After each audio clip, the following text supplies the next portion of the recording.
Qu'as-tu appris à l'école aujourd'hui? As-tu appris ta leçon du jour? Combien de fois n'avons-nous pas entendu ces deux célèbres phrases qui ont sans aucun doute jalonné tout notre parcours scolaire, voire universitaire?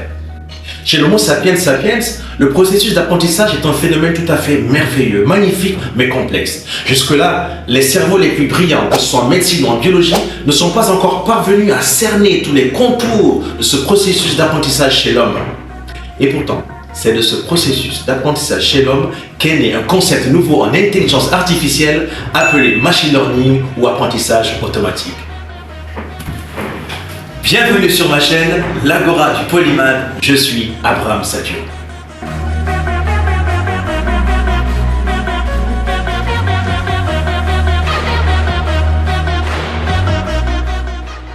Qu'est-ce que c'est que le machine learning?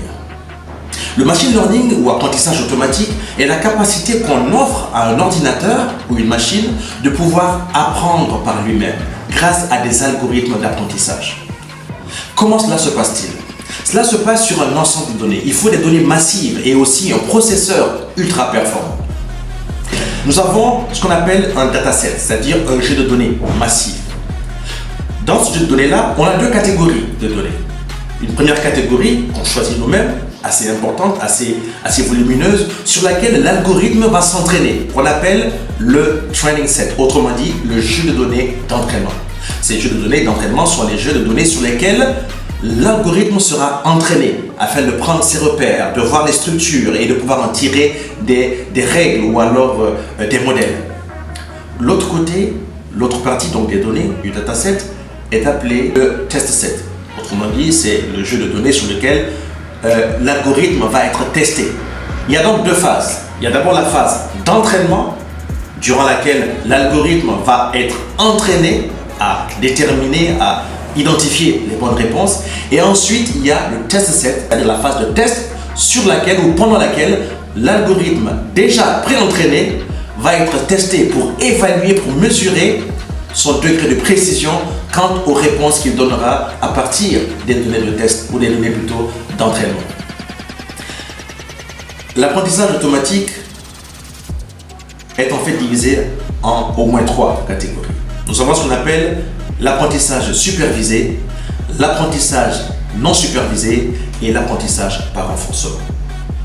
Dans cette vidéo, nous nous consacrerons uniquement à la compréhension de l'apprentissage supervisé. Dans l'apprentissage supervisé, l'algorithme est entraîné sur un ensemble de données appelées échantillons. À ces données-là sont associées des réponses cibles. Autrement dit, pour chaque type ou catégorie de données, nous avons un type de réponse qui est là, qui est précisé. On appelle ça les données labellisées. Cela permet à l'algorithme de pouvoir identifier ou reconnaître les bonnes réponses à partir des labels ou des données labellisées qui seront données.